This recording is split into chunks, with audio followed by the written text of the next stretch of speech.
Hello students, this is Ritu ma'am with you. Welcome to all students in these classes. तो students आज हम आपके लिए लेके आए हैं एक्टिव वॉइस पैसिव वॉइस, यानी अगर कंबाइंडली इसको कहें तो आज हम आपके लिए लेकर आए हैं वॉइसेस। वॉइसेस होते क्या हैं? तो सबसे पहले तो हमें ये देखना है कि वॉइसेस कितने प्रकार के होते हैं। तो देखिए, सबसे पहले हमने लिखा voice.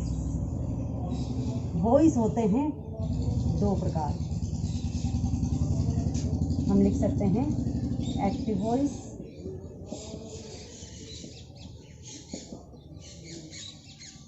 A B, passive voice.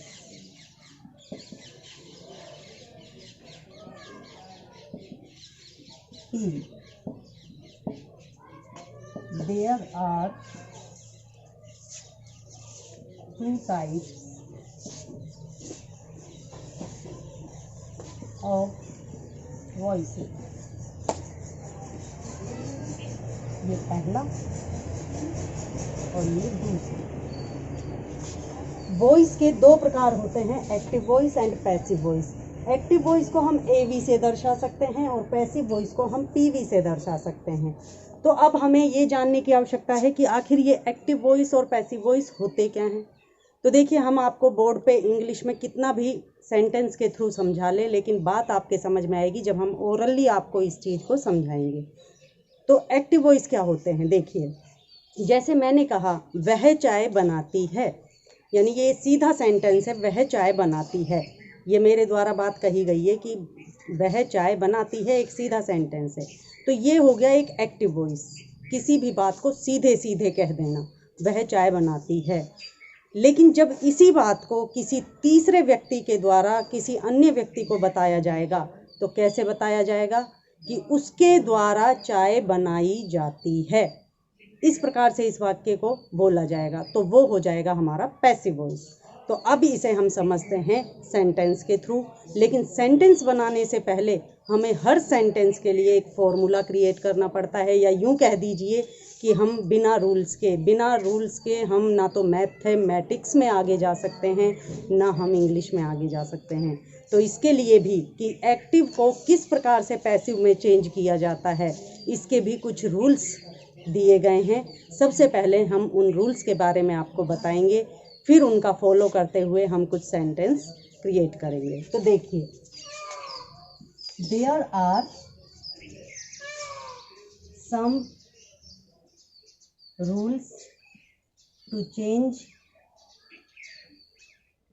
The active voice into passive voice, कि किसी भी एक्टिव वॉइस को पैसिव वॉइस में बदलने के कुछ रूल्स हैं। तो पहला रूल क्या है? पहला रूल है एक्टिव वॉइस के ऑब्जेक्ट को पैसिव वॉइस का सब्जेक्ट बनाओ। ये पहला रूल है। दूसरा रूल है टेंस के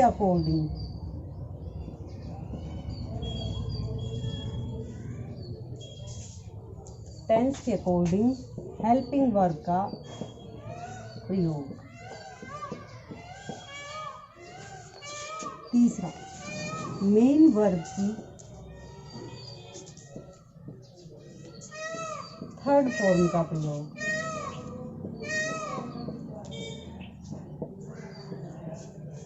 फोर्थ रूल है बाई का यूज।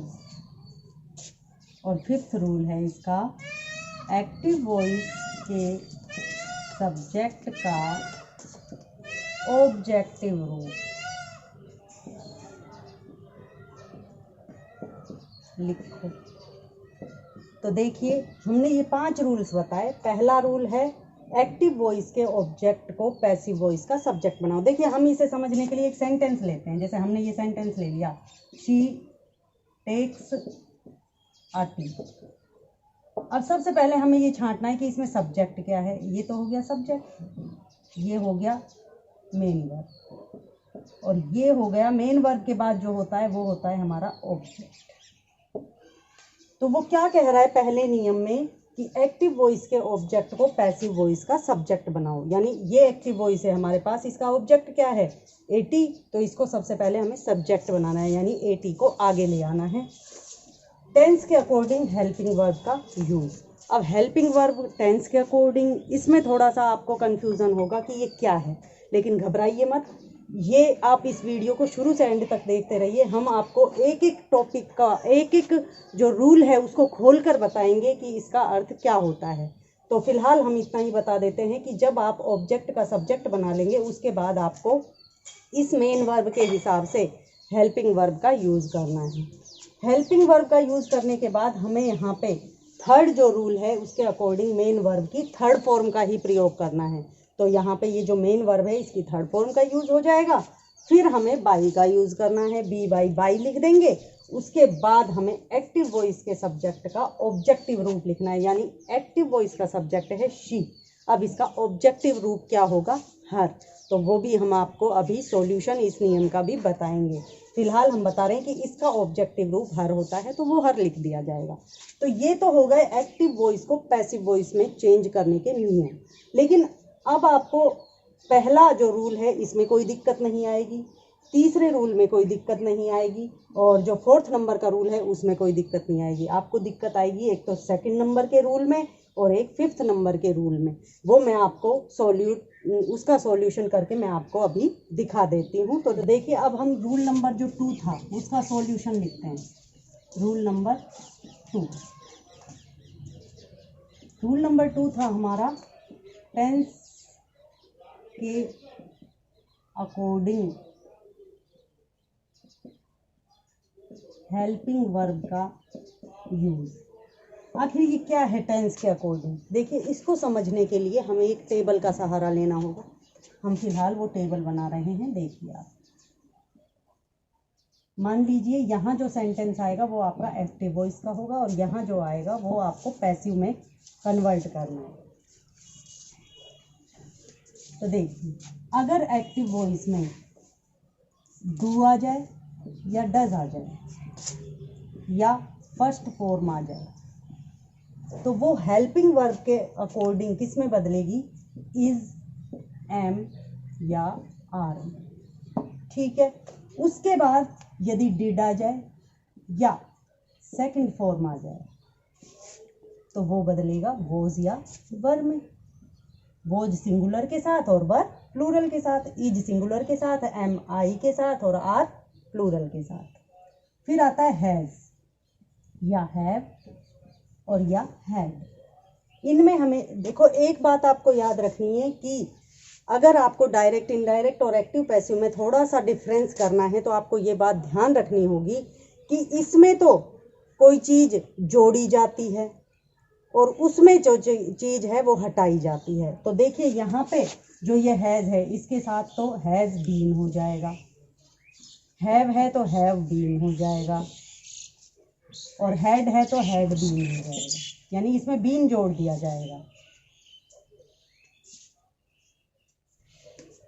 इसी प्रकार से मान लीजिए कोई मॉडल आ जाता है, जैसे कैन आ जाए, कुड आ जाए, मे आ जाए या माइट आ जाए, मस्ट आ जाए। देखिए, जितने भी मॉडल हैं एक्सेट्रा,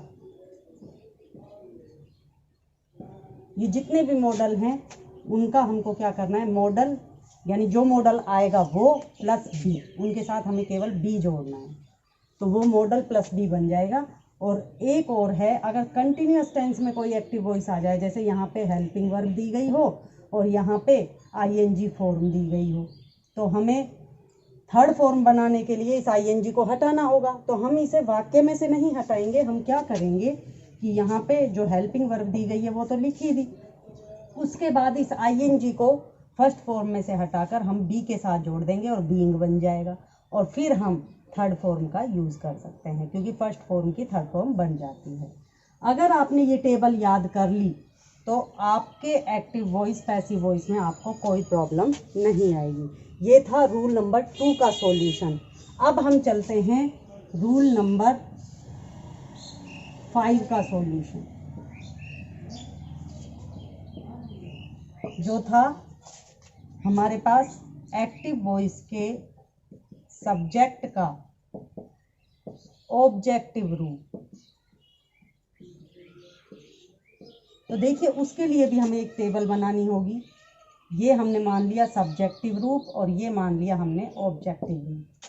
अगर यहाँ पे ही है तो वो हिम में बदलेगा, शी है तो वो हर में बदलेगा, दे है तो वो देम में बदलेगा, आई है तो वो मी में बदलेगा, यू है तो वो यू में ही बदलेगा और वी है तो वो अस में बदलेगा। इसी प्रकार से अगर इट है तो वो इट में ही बदलेगा। तो ये टेबल भी आपको याद करनी होगी क्योंकि यहाँ पे ऑब्जेक्टिव रूप जो होता है वो यही होता है।